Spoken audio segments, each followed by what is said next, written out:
নমস্কার বন্ধুরা, তোমরা এসো তোমাদের YouTube channel study knowledge academy. গতকাল পিএসসি ক্লার্কশিপের ইন্ডিভিজুয়াল মার্কশিট তোমরা কিন্তু প্রত্যেকেই দেখেছো, ঠিক আছে। তো সেই মার্কশিট দেখার পর কার কত মার্কস হলো এবং কে কোন ক্যাটাগরি থেকে বিলং করো অবশ্যই কমেন্ট করে জানিও। রিসেন্টলি অনেক ভাই আমাকে কমেন্ট করে জানাচ্ছে যে ইডাব্লিউএস নিয়ে সমস্যা একটা দেখা যাচ্ছে সদগোপ কমিউনিটিতে, ঠিক আছে। তার সাথে পুরোপুরিভাবে ব্যাপারটা আলোচনা হলো এবং সেই যে সমস্যার মধ্য দিয়ে আছে সেই ব্যাপারটা পুরোপুরিভাবে কিন্তু বোঝা গেল। তো সেটাও তোমাদের সাথে শেয়ার করব। অনেকেই দেখলাম রোল নাম্বার হারিয়ে ফেলেছে। রোল নাম্বার যখন তুমি ক্লার্কশিপের রেজাল্ট দেখছো ইন্ডিভিজুয়াল কে কত মার্কস পেয়েছো, তখন তোমাকে ক্লার্কশিপের রোল নাম্বার লাগছে আর তার সাথে কি লাগছে, তুমি ইয়ার অফ মাধ্যমিক পাসিং কত লাগছে সেটাও কিন্তু বলা হয়েছে, ঠিক আছে।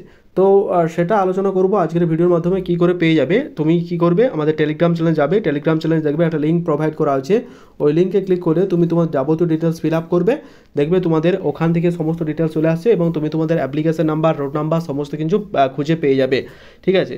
এবার যে কাট অফ গেছে তোমাদের সামনে, সেই কাট অফ একটু আলোচনা করি এবং কোনটা সেভ স্কোর সেটাও বলছি। দেখো ইউআরদের যে কাট অফ গেছে সেটা হচ্ছে 49, ঠিক আছে। ওবিসি যেটা বোথ এবি এবং বোথ এটা গেছে 48, ঠিক আছে। আই থিঙ্ক ইডাব্লিউএস নিয়ে কারণ এত কাট অফ কম যেতে অনেকের অনেক রকম কিন্তু সমস্যা সৃষ্টি হয়েছে, ঠিক আছে। এখানে কত 12 না 14 কাট অফ গেছে সামথিং। তো দেখো এই যে ইডাব্লিউএস নিয়ে যারা এখন সমস্যা সৃষ্টি করছো বা ইডাব্লিউএস নিয়ে যাদের এখন এত প্রবলেম বা এত হিংসা, সেটা হচ্ছে দেখো প্রথম কথা বলে রাখি, যখন এসসি এসটি, কাউকে আমি ছোট করছি না ভিডিওর মাধ্যমে, দেখুন যখন এসসি এসটিরা সুবিধা নিত বা ওবিসিরা সুবিধা নিত তখন কিন্তু জেনারেলরা দেখে গেছে। এবার প্রত্যেকে সব জেনারেল যে ইডাব্লিউএস এর সুবিধা পাবে এমনটা নয়, এদের বাড়ির কন্ডিশন বা ফ্যামিলি কন্ডিশন বা ফিনান্সিয়াল কন্ডিশন যথেষ্ট খারাপ বলে একটা ক্রাইটেরিয়া, ইডাব্লিউএস সার্টিফিকেট করাতে গেলে যথেষ্ট একটা ইডাব্লিউএস ক্রাইটেরিয়া লাগে, ঠিক আছে, যেটা তুমি যে কেউ করাতে পারবে না। আর ইডাব্লিউএস সার্টিফিকেট ডিউরিং যখন ফর্ম ফিল আপ হয়েছিল, তুমি যদি দেখো ক্লার্কশিপের ফর্ম ফিল আপ হয়েছিল 2023-এ, তো সেখানে অনেকে অনেক কষ্ট করে ইডাব্লিউএস সার্টিফিকেটটা বানিয়েছিল, ঠিক আছে। এবার তো পিএসসি চাইলে হইবে না যে হাউট করে, মানে স্টেট গভর্নমেন্ট কী করছে যে তুমি এটা জেনারেল ছিলে, তুমি একবার এসসি হও, তুমি একবার এসটি হও, তুমি একবার ওবিসি হয়, এটা তো নয়। কারণ আমি তোমাদের দেখাচ্ছি, আমি দুটো টেলিগ্রাম চ্যানেল প্রোভাইড করছি, সুপ্রিম কোর্টের একটা অর্ডার তোমাদের সামনে আমি শো করছি যে ডিউরিং যখন নোটিফিকেশন হয়ে যাবে বা আউট হয়ে যাবে তারপরে আর কোনো কিছু চেঞ্জ করা যায় না, ঠিক আছে। আর একটা পিএসসি যেটা বলেছে যে ইডাব্লিউএস এর রিভ্যালিড সার্টিফিকেট, প্রথমে একটা কথা বলে রাখি যে ইডাব্লিউএস এর কিন্তু রিভ্যালিড সার্টিফিকেট হয় না। যে এই যে সমস্যাটা হচ্ছে যে ইডাব্লিউএস রিভ্যালিড সার্টিফিকেট, এটা রিভ্যালিড বলে কোনো কিছু হয় না। ইডাব্লিউএস নতুন করে বানাতে হয় মার্চের 31 তারিখে, যখন করাচ্ছি ফিনান্সিয়াল ইয়ারের মার্চের 31 তারিখে বা মার্চের লাস্ট উইক নাগাদ এটার কিন্তু ভ্যালিডিটি থাকে, ঠিক আছে। আমার যতটা সংক্ষিপ্ত নলেজের মধ্যে আমার যত ধারণা সেটাই আমি তোমাদের সাথে শেয়ার করছি। প্রতি বছরই নতুন নতুন করাতে হয়। তো মানে এটা মানে পিএসসির পিআরবি যেমন ব্যাপারটা বুঝেছে এবং তারা কিন্তু কেপিএসআর ক্ষেত্রে নোটিশ জারি করে তারা কিন্তু এটা দিয়েছে।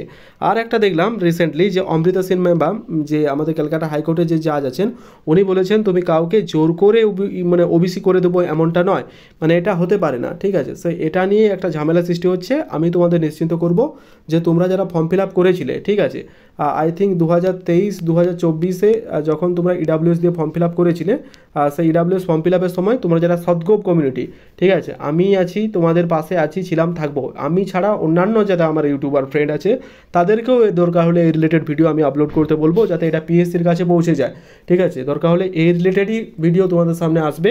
তোমরা যারা এত ভেঙে পড়ছো তোমাদের আমি আশ্বস্ত করতে চাই, তোমাদের পাশে ছিলাম, আছি, থাকবো।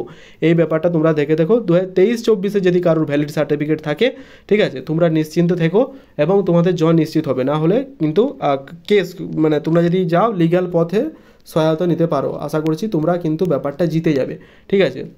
কারণ এমনটা কখনোই হতে পারে না যে তুমি একটা ফর্ম ফিল আপের সময় যে সার্টিফিকেট দিয়েছিলে তারপরে আবার এটা লাগবে, এটা কোনো দিতে হতে পারে না। আর সবথেকে বড় ব্যাপার যেটা পিএসসি বলেছে যে রিভ্যালিড সার্টিফিকেট লাগবে, ঠিক আছে। ইডাব্লিউএস এর রিভ্যালিড সার্টিফিকেট হয় না, ঠিক আছে, রিভ্যালিড সার্টিফিকেট হয় না। ডিউরিং ডিবির সময় যে রিভ্যালিড বলেছে, রিভ্যালিডেশন সার্টিফিকেট, ওটা হয় না।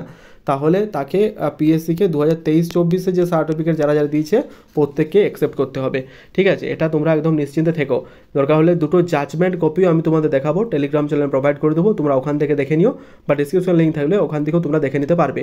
ঠিক আছে, রিকোয়েস্ট একটাই, এই ভিডিওটা প্রত্যেকটা সদগোপ কমিউনিটির মাধ্যমে তুমি সেন্ড করে দাও যারা পিএসসি ক্লার্কশিপ রিলেটেড প্রবলেমে পড়েছে। ঠিক আছে, আর যারা এটা সুবিধা নিতে চাইছে তুমি কিন্তু প্রত্যেকে এই ভিডিওটা শেয়ার করে দাও। আর প্রত্যেকে যাদের অসুবিধা হচ্ছে তোমরা গিয়ে পিএসসি অফিসে দেখা করো এবং ব্যাপারটা ওনাদের সাথে তুলে ধরো। আশা করছি পিএসসিরাও এই ব্যাপারটা মানে ব্যাপারটা পুরোপুরিভাবে বুঝবে। ঠিক আছে, তো ওনারাও চাইছে যে ব্যাপারটা যাতে মানে কেস না হোক, একটা কেস হয়ে গেলে এটা রিক্রুটমেন্টটা চলতেই থাকবে। সুতরাং আমি একটা নিশ্চিন্ত করতে পারি যে তোমরা যদি মানে না মানে পিএসসি, তাহলে তোমরা যদি লিগ্যাল পথে নাও তোমরা অবশ্যই জিতবে। কারণ একটা এরকম কোনো সিস্টেম নেই, এবং সেন্ট্রালেও এটাই দেখা হয় যে ফিনান্সিয়াল ইয়ারে বা যে তুমি ফর্ম ফিল আপ করেছিলে, ধরো তোমার 23-এর ফর্ম ফিল আপ করেছিলে, তো 23-24-এর যদি সার্টিফিকেট তোমার থাকে তো obviously you can eligible for EW certificate. তুমি ডিবির সময় এইটা দেখিও, তোমার অবশ্যই তুমি অ্যাপ্লিকেবল হবে। ঠিক আছে, এই ব্যাপারটা নিয়ে অনেকেই প্রবলেম ছিল যে ইডাব্লিউএস আছি ওবিসি হয়ে যাবো না, তো এটা একদমই না, কারণ তোমাকে সেইভাবেই কাট অফ তোমাকে ওরা পাবলিশ করেছে। তো একটা রাজ্যে পিআরবি যখন মেনেছে পিএসসিও মানবে। ঠিক আছে, একটা রাজ্যে এভাবে দুটো নিয়ম তো চালু হতে পারে না, তো সেই ব্যাপারটা একটা দেখা যাচ্ছে। তো জানি না, এই ব্যাপারটা তোমাদের সাথে আলোচনা করব, তোমরা একবার পিএসসি অফিসে গিয়ে ব্যাপারটা পুরোপুরিভাবে ডিসক্লোজ করতে পারো। তো আজকের ভিডিও এতটা অবধি, দেখে জানিও কেমন লাগলো, আর যারা সদগোপ কমিউনিটি আছে তাদের প্রত্যেকের মধ্যে শেয়ার করে দিও। All the best, thank you very much, দেখা হচ্ছে পরের ভিডিওতে, থ্যাংক ইউ।